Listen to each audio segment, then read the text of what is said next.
देखो रे लोगो भूल भोलैया का तमाशा, देखो रे लोगो भूल भोलैया का तमाशा।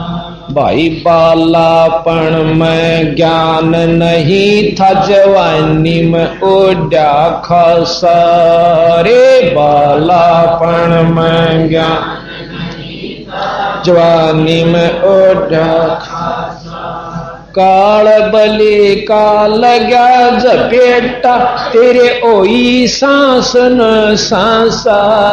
देखो रे लोगो भूल तमाशा, देखो रे लोगो भूल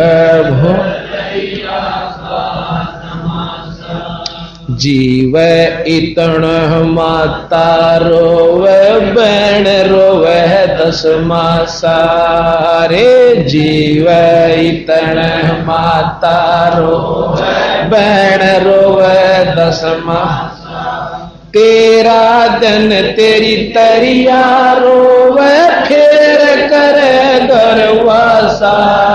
देखो रे लोगो भूल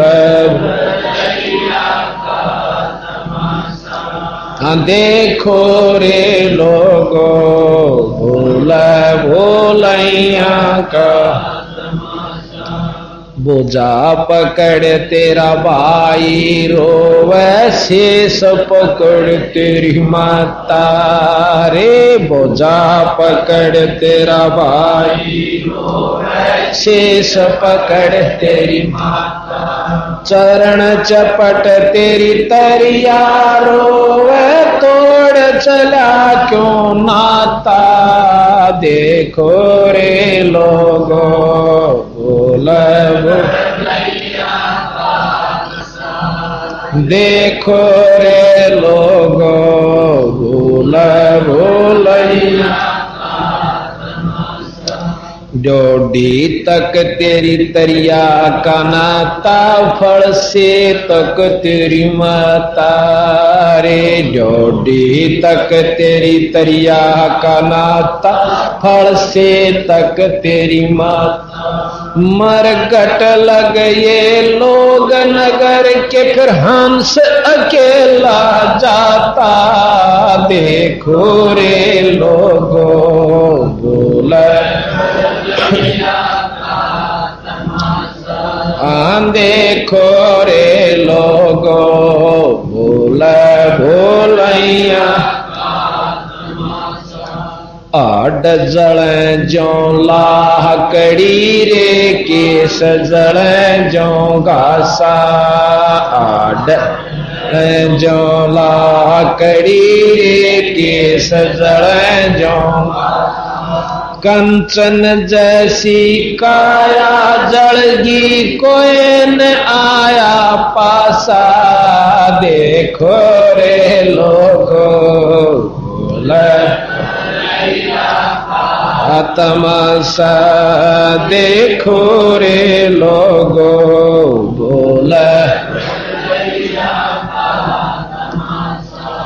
दरिया क्या तेरा सारा रह गया, जिसकी लारा था आशा रे। दरिया क्या रह गया, जिसकी लारा था आशा। कह कबीर सुनो भाई तो ये दुनिया का रासा। देखो रे लोगो भूल का तमाशा, देखो रे लोगो भूल सत्साही। ये भाई सत्संग उस अब्राहम सुल्तानी अधम नाम के राजा ने सुना। अब उसकी तो नींद बंद होगी कि यह कौन बनी। आज ताई तो मैं इस राज ने सब कुछ मान रहा था, रावण के साथ मेरी तो कुछ, मैं अपने आप को सबसे ज्यादा ऐश्वर्य वाला राजा समझता था, और ये जो से इसे चले गए। कबीर साहब कहते हैं, गरीबदास जी महाराज की वाणी माता है कि पृथ्वी पति चकवे गए, चकवे कहें चक्रवर्ती राजा, और जिनके चकर चलंत बर रावण श्रीखे कौन गणेश से जाली अंत, तनु का तेरा भी किए बनेगा। और फिर पशु बनना, तो भाई उसने सोची इन भक्तों संतों के पास भाई मार्ग भी होगा इस दुख से बचाने का। नीचे आ जाता है, सवेरा हो गया तो अपने सिपाहियां थी, राजा ने बोला भाई इन भक्तान बुला के ला, संतान सारन अन्यों कह दियो राजा के घर में आपका सत्संग है और भोजन है। अब जो ही उनको ये ज्ञान होया कि भाई राजा बुलावे, अन्यों का सत्संग है और भोजन से, तो उनमें जो समझदार सा संत था ने बोला भाई राजा का सत्संग का कोई मेड़ नहीं बिरा, इसका पड़ोस में घर था और भाई आवाज गई कदे इससे करके काल पा गया हो, हमने सारा अंदर ठोक दे कित के पूड़े खुआवेगा। परंतु ये भाई राजा का बुलावा टाल कैसे करें, चलना तो पड़ेगा। चले गए, राजा बैठा सिंहासन पे, आओ भक्तजनों, आओ संत जनों, अकाय महाराज बैठो। बैठ गए कि आपकी रात की बातें मुझे बहुत अच्छी लगी और मेरे तो इतना मतलब आनंद आया कि मैं चाहता हूं कि मुझे भी कोई ऐसा रास्ता बताओ कि परमात्मा के दर्शन हो। वो बोला जी ठीक है हम बता देंगे, पहले तो ये बताओ कि आपने भगवान पाया कि नहीं पाया, अल्लाह खुदा, और आपने पाया है तो मैंने भी दिखाओ जब मैं मानूं। इब्ने बोले भाई वो पंगा पै गया, इब क्यों कर बतावा भाई, हमने पा भी रहा था इन्हें दिखावा क्यों करे, वो तो हमने देख सका है, पर राजा का काम बात तो बिगड़ गई। तो कहने लगा जी ऐसा है कि परमात्मा के नाम का अभ्यास किया जाता है, उसको पाने की विधि बता सकते हैं। ने बोला तुम झूठी चालती करो हो बात, मुझे यथार्थ बताओ। तो कहने लगा जी एक दूध का गिलास ला दो, बहुत मीठा करके बहुत अच्छा सुथरा दूध ला करके स्वच्छ उस संत को दे दिया। दोनों का था दूध लाओ, उस दूध में आंगली देर न्यू काट है, उंगली देर न्यू देखे। राजा कहने लगे इब्राहिम कि इसमें दूध में मीठा डाल रखा है और आप चिंता मत करो, आप पी लीजिए निश्चिंत होकर के। वो कहने लगा संत के महाराज मैं नो देखू सो के दूध में घी बताया करें, पर थारे दूध में घी ना दिखता मने। तो वो बड़ा हंसा राजा, पहला तो देख मूर्ख, इसने नोबिना बिरा दूध से घी कैसे बनता है, यू कित के राम पा रहा होगा, अल्लाह पाई होगी। तो कहने लगा रा भले पुरुष तने नो भी नहीं जान कि इस दूध ते घी क्यों कर बना, मैं बताऊं अगजी बताओ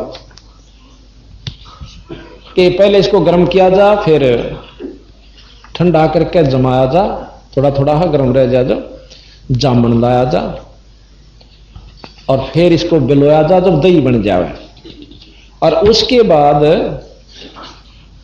मक्खन लिकड़ेगा, मक्खन को ताकर शुद्ध घी बनता है। समझा? आखा हमारा समझ गया। इसी प्रकार इस परमात्मा इस काया के अंदर है, इसको मथने की, जमाने की, बिलौण की विधि मैं बताऊंगा, आप करके देखिए राम मिलेगा। गरीबदास जी महाराज कहते हैं गरीब हाड चाम की देह में और अमृत दूध सरवंत, गरीबदास इस घट पिंड में ऐसे है भगवंत। जैसे गऊ में दूध होश है और जब तक वह नए दूध नहीं हो लेंदी के थन दूधी ने चीर के जय कोई टो है दूध। गरीबदास उस घट पिंड में हाड चाम और गूद, गूद के हैं गुदा, ये मतलब गुद्दा यानी मांस, ये तीन चीज पाओगी, लहू मांस गुद्दा और चाम, और कुछ नहीं से। और वाहे गऊ जब नए दूध हो जाए ब्यावेगी, बच्चा जब हो जाएगा, जब बाल्टी ठोकेगी और उससे मत निकला फिर, यही प्रक्रिया है, हम बताएंगे, आपको नाम देंगे, उस नाम का आप जाप कीजिए। समय आने पर इससे तेरे शरीर में तो राम प्रकट होगा, न वैसे